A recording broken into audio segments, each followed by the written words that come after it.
moi je suis pas riche. J'ai envie de savoir ce que ça fait réellement de travailler. J'ai envie vraiment de savoir ce que ça fait d'être dans le vrai monde du travail. Les personnes, les conditions de vie, les travailleurs, ils sont mauvaises. Quand j'ai commencé YouTube, je savais même pas que YouTube pouvait me rapporter de l'argent, pour vous dire.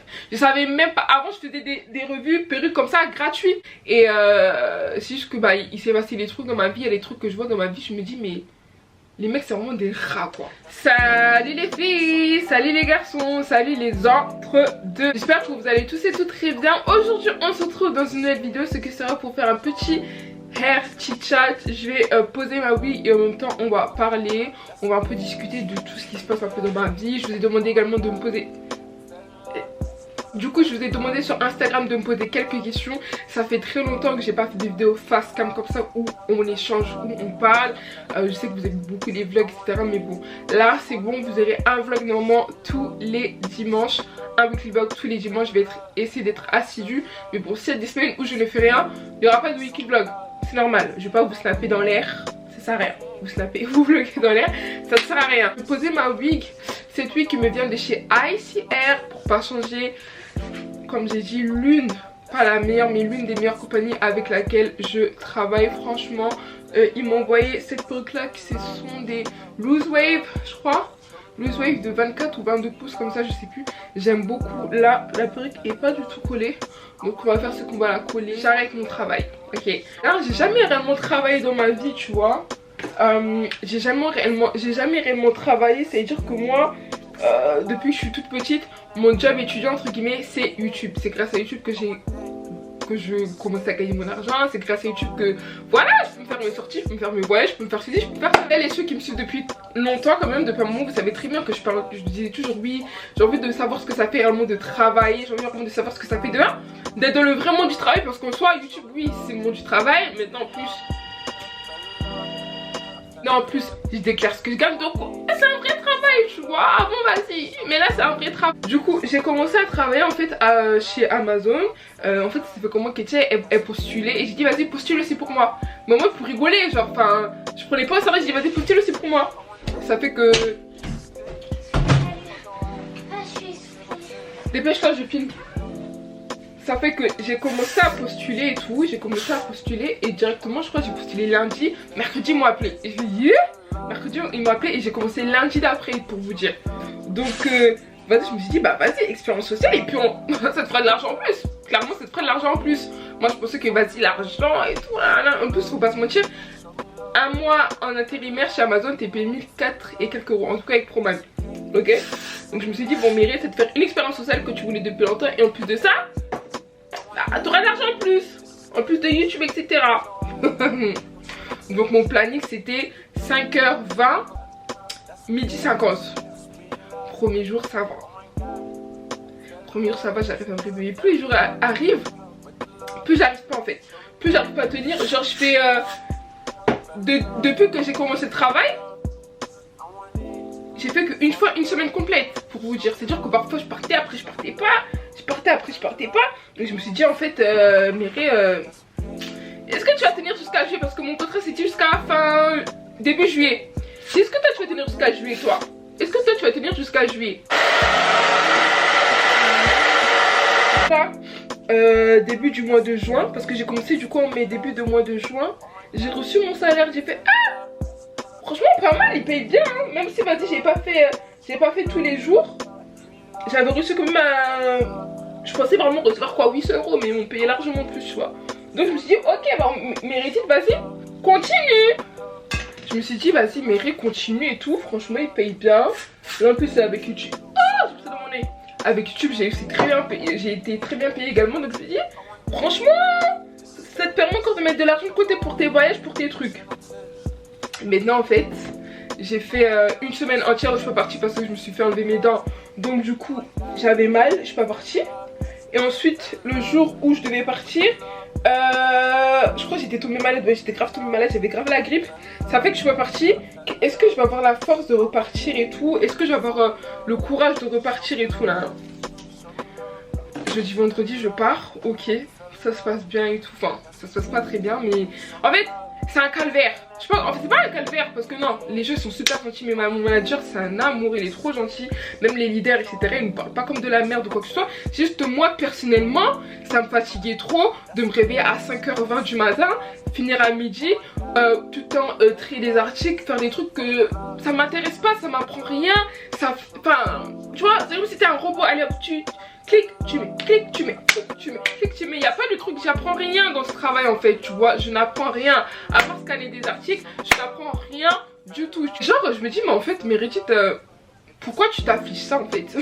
L'argent là, en soi, même si oui, il faut toujours plus d'articles, etc. Mais en soi, t'es pas en manque d'argent. Ok, t'es pas en manque d'argent. C'est pas ce qui te manque. Je sais pas. Genre, qu'est-ce que tu cherches en fait? Qu'est-ce que tu cherches? Tu voulais l'expérience? Tu l'as eu pendant un mois et puis là c'est terminé. Du coup là ce matin je devais partir. J'ai mis mon réveil à 4h, genre mon réveil il sonne pas. Alors moi ça me fait plusieurs fois ça, je comprends pas, mon réveil il sonne pas. Donc je me réveille, il y a un esprit qui me dit, enfin il y a un truc qui me dit de me réveiller. Quand je me réveille je vois il est 5h15. Gars, mon travail il est à 15 minutes de chez moi, donc 5h15, je commence à 5h20, c'était mort. Donc je me suis dit en fait Meredith, t'arrêtes de te forcer, ok? À un moment donné, t'aimes pas ce que tu fais. Genre tu te réveilles pour pas aimer ce que tu fais. Genre, ça sert à quoi? À rien du tout. Belle expérience. Franchement j'ai vu que YouTube etc c'est pas vraiment un taf. En fait c'est un taf, mais je comprends pourquoi d'autres personnes ont le seum qu'on dise que oui YouTube, influencer c'est un travail etc. Parce que quand tu vois des personnes qui travaillent dans ce genre de travail, genre préparateur de commandes H24, tu dis en fait que gagner de l'argent en filmant des petites vidéos dans sa chambre comme ça, c'est une grâce. Clairement c'est une grâce. Et je remercie Dieu de m'avoir mis ça sur mon chemin parce que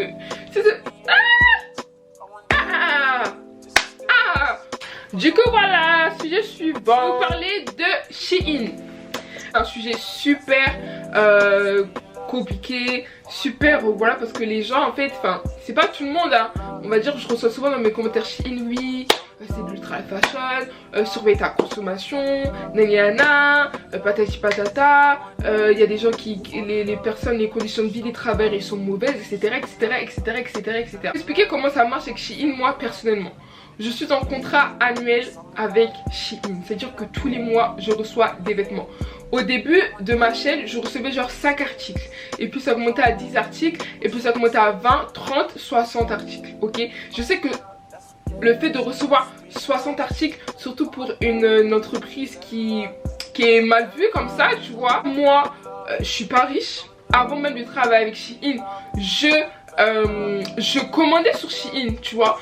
Mon salaire, vous croyez que je gagne quoi, 5 000 € par mois? Je gagne même pas 5 000 € par mois. C'est à peine si hein, parfois je me débrouille bien, mais parfois il y a des mois je touche, tu vois, rien parce que je suis pas vraiment active. C'est-à-dire que je me vois pas mettre 150 €, 200 € dans une tube, dans un vêtement, sachant que j'aime la sape, j'aime m'habiller, en fait j'aime ça en fait, tu vois. De la même manière que les gens ils collectionnent, je sais pas, du maquillage, ils collectionnent les des avions, ils collectionnent je ne sais quoi. Moi les vêtements c'est ce que j'aime. J'aime toujours suivre les dernières tendances, j'aime toujours avoir les dernières pièces. Et si Shein ils offrent ces pièces là à des prix moins chers, forcément je vais acheter en fait, tu vois. Toujours pointer du doigt Shein, or que toutes les autres compagnies, que ce soit Zara, que ce soit Bershka, que ce soit Boohoo, que ce soit je sais pas quoi, c'est toutes les mêmes. Là on pointe Shein parce qu'on dit que oui Shein c'est de l'ultra hyper fashion, ultra fast fashion, ou je sais plus c'est quoi, et je peux comprendre, mais il faut comprendre aussi les personnes qui n'ont pas les moyens. Il y a des gens qui proposent oui, achète sur Vinted, achète dans les friperies, mais déjà c'est pas tout le monde qui aime porter des vêtements qui ont déjà été portés, de une. Ensuite de ça, gars, c'est pas que j'ai une pièce précise et que c'est tout neuf. Donc quoi, faut que j'attende que ça s'épuise un peu et puis après je vais aller voir sur Vinted. Non, je suis désolée, moi je vais pas faire l'hypocrite avec vous, à vous dire que oui, que je vais arrêter de commander sur Shein ou quoi que ce soit, non. La seule chose que je peux faire peut-être c'est diminuer ma consommation en acceptant moins de vêtements. Mais il faut savoir aussi que les vêtements que je reçois c'est pas que pour moi. Il y a ma mère et j'ai 3 petites sœurs. Je commande même à mes copines pour vous dire. La vidéo de Leslie, et elle a dit qu'elle aussi elle essaie de diminuer sa consommation etc. Et elle a dit elle veut plus prolonger sur des marques écologiques etc. Et elle a dépensé plus de 400 € pour 2 ensembles. Mais attendez, est-ce que vous vous rendez compte? Après elle a les moyens, mais pardon, moi j'ai pas les moyens. Et je sais qu'il y a plein de personnes qui me suivent aussi qui n'ont pas les moyens. Dépenser 400 € pour un ensemble, 400 € pour 2 ensembles. Les gars, Les gars, vous avez cru qu'on était Bill Gates ou vous avez cru qu'on était pas, je sais pas quoi. Franchement, si vous nous proposez une solution qui est écologique, qui est tout ce que vous voulez et qui répond aussi à nos besoins, c'est-à-dire au niveau des tendances, pas cher, on prend, on est là, tu vois. Mais pour l'instant, moi, la seule chose que je peux faire, que je peux comprendre, c'est peut-être diminuer ma consommation. Voilà, j'ai fini de parler un peu de les sujets que je voulais parler. On va passer un peu à vos questions que vous m'avez posées. Mais ce truc-là, comment je l'ai défait? On me demande comment j'ai fait pour être connue sur les réseaux sociaux. Déjà, je pense pas que je suis connue sur les réseaux, hein. Bon, après c'est vrai que mes vlogs et tout sont connus, mais je trouve pas que je suis super ultra connue pour que ce soit. Pour moi, je suis Meredith qui fait des vidéos sur YouTube et les peu de personnes qui me connaissent, ils me connaissent. La patience, c'est-à-dire que moi je me suis pas... En fait moi, le truc, hein, moi avec moi c'est que je ne me mets pas la pression. Je ne mets pas la pression parce qu'à partir du moment où je me mets la pression, j'ouvre la porte à la pression, c'est-à-dire que j'ouvre la porte à faire tout, me prendre la tête et avoir mal à la tête. Moi j'aime la paix. YouTube, ok, grâce à ça je peux me faire de l'argent. Ok, j'ai une très bonne communauté qui me soutient. Ok, tout ça, mais je sais pas comment vous dire. C'est ma passion et j'aime trop ce que je fais sur YouTube. Mais je mets pas trop mon cœur dedans parce que je me dis que du jour au lendemain, en fait, du jour au lendemain, ça peut se terminer, tu vois. C'est les réseaux. Les réseaux, c'est virtuel, c'est virtuel, c'est-à-dire que du jour au lendemain, YouTube ça peut se fermer et après tu fais comment, tu vois ce que je veux dire. Je fais mes vidéos parce que j'aime faire mes vidéos, je fais mes vlogs parce que j'aime faire mes vlogs, je fais mes photos parce que j'aime faire mes photos, tu vois. C'est à dire que je mets pas dans la tête que oui, ah ben vas-y, il y a la concurrence donc faut que tu sois toujours plus. Je fais toujours plus par rapport à moi-même et en dehors de YouTube, hein, la vie d'influenceur, c'est un truc que vous devez appliquer dans votre vie. Toujours faire par rapport à soi-même et pas par rapport aux autres, parce que si tu fais par rapport aux autres, c'est-à-dire que tu te compares aux autres et tu peux être très vite frustré parce que parfois vous n'avez pas les mêmes la même base. Par exemple, la reine de YouTube entre guillemets, on va dire c'est, bon moi de mon côté c'est Yanissa, mais chez les autres on va dire c'est Elena, tu vois, et on n'a pas les mêmes la même base, tu vois ce que je veux dire. On n'a pas le même matériel, on n'a pas le même budget. Donc à partir de ce moment là tu vas te comparer à certaines personnes parce que vous n'avez pas les mêmes fondements, tu vois. À partir du moment là tu peux pas te comparer. Donc moi je me compare à personne, je fais par rapport à moi. Oui, en voyant certaines vidéos de certaines youtubeuses, je me dis ah oui Meredith là franchement tu veux plus accentuer sur le montage, tu veux plus faire ci, tu veux plus faire ça. Mais c'est pas mettre la pression juste par rapport à moi. Je me dis ah ok bon, Meredith parfois t'abuses. Je suis un peu trop en mode je m'en fous et tout. Et tu conseillerais à une personne qui veut se lancer sur les réseaux? Être soi-même, ne pas s'inventer une vie, être comment ça, vrai, voilà, être vrai. Il y a trop de gens, je vous jure. Moi les choses que je vois dans la vie, il y a trop de gens qui s'inventent une vie. Il y a trop de personnes qui veulent faire genre ils ont alors qu'ils n'ont rien. Ça c'est un truc vraiment que j'ai vu et que j'ai remarqué, que je ne comprends pas. Moi quand je vous dis que si j'ai rien, je vais vous dire que j'ai rien. Quand je vous dis que ah il y a des fois où je touche 40 €, c'est compliqué, tu vois ce que je veux dire. Donc quand tu mets ton pied sur les réseaux, sois toi-même. Ça sert à rien de t'inventer une vie et le fais pas principalement pour l'argent. Il y a beaucoup de personnes qui veulent commencer à être influenceuses parce que vas-y tu reçois des perruques gratuits, tu reçois de l'argent, tu reçois des vêtements gratuits, tout ça. Mais avant tout ça il y a un cheminement, tu vois, il y a un cheminement à faire. C'est à dire que moi quand j'ai commencé YouTube, je savais même pas que YouTube pouvait me rapporter de l'argent, pour vous dire. Je savais même pas. Avant je faisais des revues perruques comme ça gratuits. Je ne savais pas tout ça. J'étais vraiment dans l'ignorance. C'est sûr que moi je suis entrée dans YouTube en mode ah on va faire des petites vidéos, on va plus raconter sa vie, patati patata. Aujourd'hui ça me rapporte ce que ça doit me rapporter par la grâce de Dieu. Merci, je remercie Dieu. Mais je l'ai pas fait premièrement pour ça. Ok. Là oui je suis très contente et je travaille plus gratuitement etc. Parce que maintenant je me suis ajustée, c'est normal. Je peux plus maintenant travailler gratuitement et j'ai compris en fait, tu vois. Mais avant tout ça moi je l'ai pas fait pour l'argent, tu vois. Donc quand tu arrives sur YouTube, quand tu te lances sur les réseaux, sois toi-même, il faut avoir le cœur dur. Moi j'ai toujours dit les réseaux c'est pas pour ce monde là. Oui le réseau est ouvert à tout le monde, mais ce n'est pas pour tout le monde. Parce que les gens sur les réseaux ils sont très méchants. Quand la personne est derrière son écran, crois-moi que ça peut hein, elle peut sortir tout ce qu'elle veut parce qu'elle disent que oui tu vas jamais, on va jamais la retrouver ou que ça. Donc c'est soit t'as le cœur pour supporter, soit aïe tu passes à mon côté parce que les gens sont très méchants sur les réseaux. On me demande la phobie des hommes vient d'où? C'est vrai parce que à chaque fois vous me dites ah mais t'as jamais été en couple, comment tu vas avoir la phobie des garçons etc. Mais la phobie des garçons c'est pas que quand t'es en couple hein. Faut pas oublier que il y a d'autres hommes dans ta vie qui n'est pas forcément avec qui tu peux être en couple. T'as compris? Vous comprenez? J'espère que vous avez compris. C'est juste que bah ma phobie des garçons elle vient de plusieurs choses que j'ai pas envie d'expliquer ici.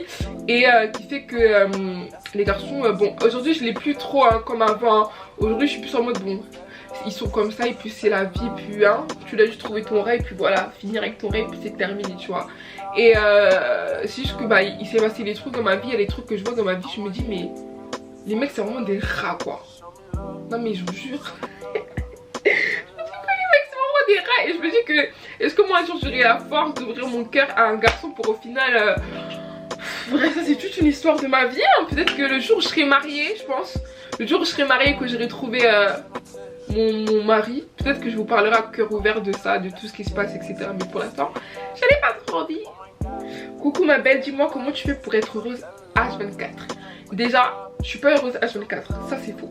C'est vrai, moi je suis toujours happiness et tout, j'aime trop rire, j'ai la joie de vivre, c'est vrai. Mais je suis pas en mode de toujours happy C'est juste que déjà de base, de nature, je suis une personne très réservée. C'est à dire que même moi, je peux vivre dans la même maison, je vis de la maison avec mes soeurs etc. Mais quand je vais être triste, elles vont pas le savoir. Elles vont pas le savoir parce que je suis pas une personne qui aime parler de mes problèmes personnels etc. J'aime bien supporter tout sur mon cœur et puis après, ça passe. Et c'est une chose qui peut porter préjudice parfois parce que parfois c'est super bien de parler, tu vois. Moi je suis avec ma mère et ma mère à chaque fois me dit c'est un problème, tu me dis quoi, batterie faible déjà, c'est un problème, tu me dis. Et je dis toujours oui je te dis parce que ma mère elle veut qu'il y ait cette relation en mode on se dit tout. Mais moi c'est juste que j'ai pas envie, tu vois, j'ai pas envie forcément de tout dire. Donc c'est juste que bah je prends sur moi, j'apprends à me contrôler, je confie tout à Dieu par contre parce que moi quand ça va bon, tu peux pas se confier aux hommes, mais à Dieu tu peux tout dire, tu vois. Je me confie beaucoup à Dieu, je parle beaucoup, j'essaye du moins, bon c'est derniers temps, bon ma vie de prière ça c'est autre chose, mais j'essaye du moins de beaucoup parler avec Dieu pour extérioriser tout ce que je peux pas dire à ma mère par exemple quand je suis voilà. Mais je suis pas tout le temps heureuse pas du tout, même pas du tout. C'est juste que bah je prends la vie du bon côté, je m'abaisse live, j'essaie de faire de nouvelles choses, j'essaie de voir voilà quoi, de changer d'esprit etc, de faire ce que j'aime et pas ce qu'on me dit de faire. C'est à dire que là si j'écoutais ma mère j'allais pas quitter Amazon, mais moi j'ai dit maman non c'est mort, moi je vais pas supporter ça en fait, je suis pas née pour souffrir à aller travailler, non. Bon ça a coupé les gars. Du coup dernière question, tu te vois où dans 10 ans? Donc dans 10 ans j'aurai 31 ans. Oula. Donc dans 10 ans j'aurai 31 ans, je me vois si Dieu fait grâce bien sûr c'est la volonté de Dieu, j'espère que ça le sera, dans une maison que j'aurai achetée propriétaire avec mon chéri, un enfant. Ouais 31 ans, un enfant je trouve que c'est bien. J'aurais beaucoup voyagé, j'aurais déjà mon entreprise qui serait bien en place là, tu vois, qui serait bien en place. J'aurais des appartements un peu sur Paris, un peu dans toute la force en Afrique. J'aurais ouvert mon orphelinat en Afrique. Mon campus en Afrique. Mon campus orphelinat, je sais pas comment je vais appeler ça, mais en Afrique. J'aurais une très belle voiture. Je serais une grande femme prospère. J'aurais donné ma vie au Christ aussi. J'espère quand même. J'aurais donné ma vie au Christ. Et puis c'est tout Je pense que d'ici 10 ans normalement c'est ce qui devrait se passer, j'espère que c'est ce qui va se passer. Du coup voilà les filles, les garçons et les autres deux, c'était tout pour ce petit chit-chat. C'est plus un ask au final Donc du coup là moi je fais plein de gros bisous. Je vous dis à la prochaine pour une nouvelle vidéo.